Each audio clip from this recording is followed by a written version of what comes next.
America's weight crisis, why obesity is a national emergency. Imagine this, every 1 in 3 adults in the USA is obese. That's over 100 million people, enough to fill every NFL stadium more than 1,000 times. Whether it's you, a friend, or a family member, chances are somebody you know is affected by obesity and or its consequences. I've researched this issue thoroughly and have spoken with health professionals about long-term impacts of obesity on individuals and society. Obesity is something that I have struggled with my entire life. I have had eating disorders, including binge eating disorder, that have taken me years of therapy to get over. I am currently on a journey to be a healthier version of myself. Obesity is not just a personal health issue, it's a national crisis that threatens our economy, healthcare system, and future generations. So we're going to preview the main points of my argument. The alarming rise of obesity in America, the serious health and economic consequences, what we can do as individuals and society to combat that.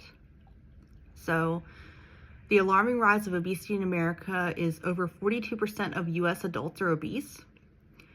Children are affected too, so nearly 1 in 5 children ages 2 to 19 are obese. So a contributing factor is fast food culture. So in today's fast-paced world, fast food has become an inseparable part of the American culture. With convenience at our fingertips, grabbing a burger and fries seems like a harmless choice until we look at the bigger picture. The rise of obesity in the United States is not a coincidence. It is a direct consequence of the culture that prioritizes speed and profit over nutrition and health. Fast food culture is not just a reflection of our lifestyle, it's a driving force behind one of the most serious public health crises we face today. First and foremost, fast food is engineered to be addictive. These meals are packed with excessive levels of sugar, salt, and unhealthy fats, ingredients that trigger the brain's reward system, creating a cycle of craving and consumption. This is not accidental. It's a calculated strategy by the fast food corporations to keep customers coming back for more. The more we eat, the more profit they make, and the more our health suffers. Moreover, fast food is disproportionately available in low-income communities, creating what experts call food deserts, which I also talked about in my last speech. In these areas, residents have limited access to fresh produce and healthy options. Instead, fast food chains are on every corner, offering cheap, high-calorie meals that fill stomachs but starve the body of real nutrition. That's like getting a Big Mac instead of a salad, because the salad's like 10 times more expensive than the Big Mac. This leads to higher prevalence of obesity and diet-related diseases among vulnerable populations, especially children. In addition, aggressive marketing tactics target the youngest and most impressionable members of our society. Bright mascots, toys and meals, and advertisements during children's TV shows make fast food appealing to kids, creating unhealthy eating habits early on. These habits often carry into adulthood, fueling a lifelong struggle with weight and wellness. The evidence is clear. Fast food culture plays a significant role in America's obesity epidemic. But this just isn't about personal choice. It's about the system designed to push unhealthy food for profit while our health takes a hit. If you truly care about public health, we must challenge the dominance of fast food and promote a culture that values nutrition, education, and access to real, wholesome food. Another thing that contributes is sedentary lifestyles.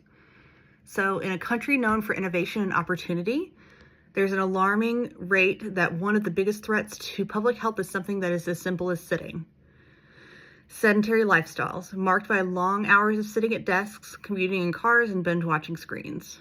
We are silently fueling the obesity epidemic in the United States, and it's time to recognize our lack of movement is just harmful as it is the unhealthy eating habits. The average American spends over 10 hours a day sitting. Whether at work or school or home, our lives are increasingly dominated by inactivity. It doesn't stop there. Sedentary behavior also disrupts hormone regulation.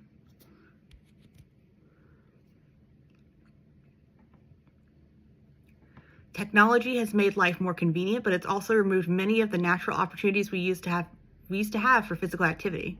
From remote work to food delivery apps, we built a lifestyle that rewards stillness over movement, and it's costing us our health. If we want to reverse the obesity epidemic in America, we must confront our sedentary habits head on. It's not just about choosing to exercise, it's about redesigning our daily lives to prioritize movement. Standing desks, active commutes, walking meetings, and school programs that encourage physical activity that are just a few solutions within reach. The fight against obesity isn't just fought in the kitchen, it's fought in how we move through our days. And right now, obesity is cutting America's throat. This has to change. But it's not just about numbers. It's about those numbers. It's about what those numbers are doing to our health.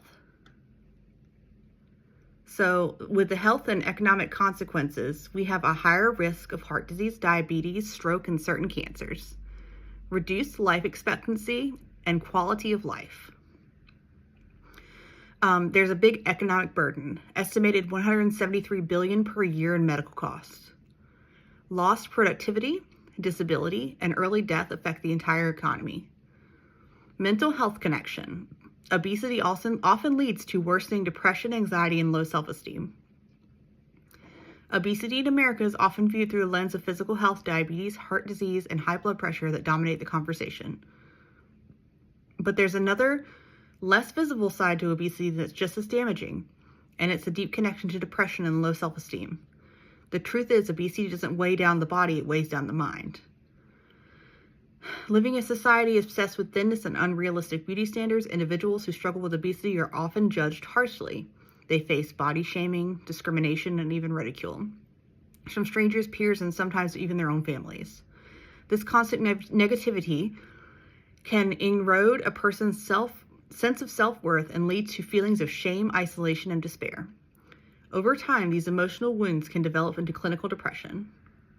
The mental health impact of obesity isn't just an external judgment. It also comes from within.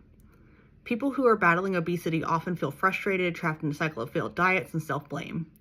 When efforts to lose weight don't bring results, it can lead to hopelessness and the belief that the change is impossible. Worse still, it's the stigma surrounding both obesity and mental health that make it difficult for people to seek help.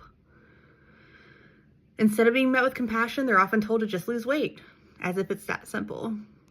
In reality, what we need is more support, psychological counseling, encouragement, and environments that foster acceptance and healing. While the situation is dire, there is hope, and change begins with action. So our solutions and call to action include individual action, choosing healthier foods, staying active, and educating yourself, support mental health and emotional wellness. Community and government responsibility includes improving access to healthy food and safe spaces for exercise, regulating misleading food advertising, especially to children, investing in public health campaigns and school programs, be an advocate to change at home, in schools, and in your community. Obesity is rising, its consequences are devastating, and we can take action to reverse the trend. Obesity is not just a weight issue, it's a national emergency that demands immediate and collective action.